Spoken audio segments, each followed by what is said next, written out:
Welcome to GMT. I'm Lucy Hawkins. Are the Brexit talks about to take a giant leap forward? Well, Britain's Prime Minister Theresa May is once again in Brussels for talks to try to finalise the first part of the negotiations, which would then clear the way for talks on trade to start. She and we have been there before, but all the chatter from both London and Brussels does suggest that Mrs May is travelling this time in expectation rather than hope. Let's take you to Christian Fraser, who joins us now from Brussels. Christian. An important staging point. According to the European Commission, the two sides are nearing an agreement which would clear the way for the two sides to move on to the second phase of the negotiation. We were told by a spokesman from the European Commission today that solutions have been found to many of the outstanding issues, although members of the UK Parliament who came out just an hour ago said it was still 50-50. So still a lot to be decided by Jean-Claude Juncker and Theresa May when they sit down for lunch in about 15 minutes' time. So progress has been made on what happens to EU citizens currently living in the UK, as well as UK citizens living in the European Union. There also appears to be agreement over how much the UK pays the EU in what has become known as the Brexit divorce bill.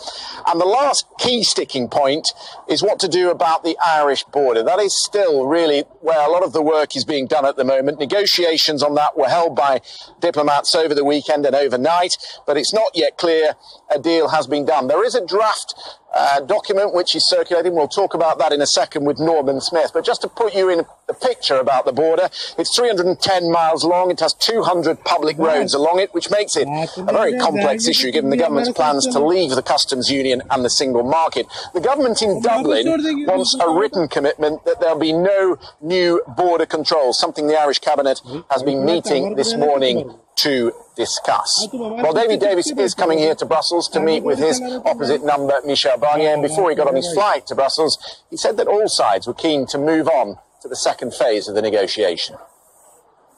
We've put 7 months of work, both sides, into getting to this point, and we're hoping that Mr Juncker today will give us sufficient progress so we can move on to trade talks. The decision, of course, won't be taken until the 15th of December, but that's what we're hoping for, because trade talks are of enormous importance to the United Kingdom and to Europe. Donald Tusk was very clear this is not a staging post but a firm deadline to nail down sufficient progress on talks. Is this it? Well, I think it is an important day. I mean, there is always, the Council can always make up its own mind on the 15th, but it's an important day. They'll take a lot of guidance from the Commission, and everybody understands that the decision to move on to trade talks is vital. It's vital to everybody. It's huge value to the 27 members and to ourselves. The PM is once again having to get involved. Are you struggling to get the job done? The first negotiator in this process from the beginning has been the Prime Minister. She laid out the parameters in the Lancaster House speech. She reset the negotiations at the foreign speech. That's all done in conjunction together. So there's David Davis in broadly positive move on his way here to Brussels. I told you that separately there was an emergency cabinet meeting in Dublin today to discuss what had been negotiated with the British side over the weekend. The Deputy Prime Minister, Simon Coveney, said that things are at a sensitive phase. There's still not wholly agreement, but what they're looking for are assurances on the Good Friday Agreement and concrete guarantees that there will be no border between the North and the South. This is where I think the governments have had a difference of opinion.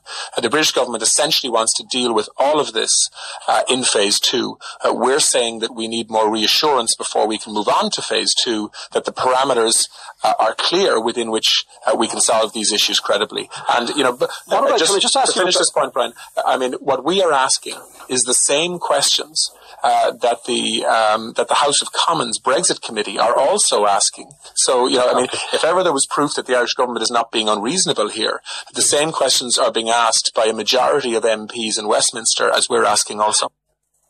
Well, let's speak to our assistant political editor, Norman Smith, who is in Westminster for us. Norman, there is a draft document which Philip Lamberts, the MEP, has been talking about here in Brussels, and it relates to the Irish border.